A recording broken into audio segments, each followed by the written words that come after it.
வணக்கம் நண்பா. ஒரு வரலாற்று சாதனையை, மகத்தான சாதனையை மாண்புமிகு தமிழக முதல்வர் தளபதி சி ஜோசப் விஜய் அவர்கள் பண்ணியிருக்கிறாரு. என்னன்னு பாத்துருவோமா? ஐயுஎம்எல் கட்சிக்கு ஒரு அமைச்சர் கொடுத்திருக்கிறாரு. அருமண்ண, பெருமையா இருக்குண்ண, அருமையான விஷயம். விசிகால ஒரு அமைச்சர். திமுக பாத்துக்குங்க, வெக்கப்படணும். நீங்க வருஷம் கூட்டணியாச்சு சொல்லிட்டு அவங்களை நல்லா யூஸ் பண்ணிட்டீங்க. இன்னைக்கு அண்ணன் அமைச்சர் கொடுத்திருக்கிறாரு.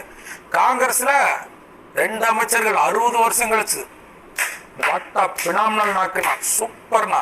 அதே மாதிரி 26 பட்டியலின சமூகத்துல எம்எல்ஏ, 8 பேரு அமைச்சர்ல பட்டியலின சமூகம், 4 பேரு சிறுபான்மையர் மக்கள். திமுக அதிமுக உண்மையை வெட்கப்பட வேணும், வேதனைப்படணும். இத்தனை நாள் இவங்கள வச்சு நீங்க யூஸ் பண்ணீங்க. சமத்துவம், சமூக நீதி, கொள்கை இருக்கு, கோட்பாடு இருக்கு, சித்தாந்தம் இருக்கு. எங்க ஒரு தலித் பட்டியலின சமூகத்துல ஒரு துணை முதல்வர் பதவி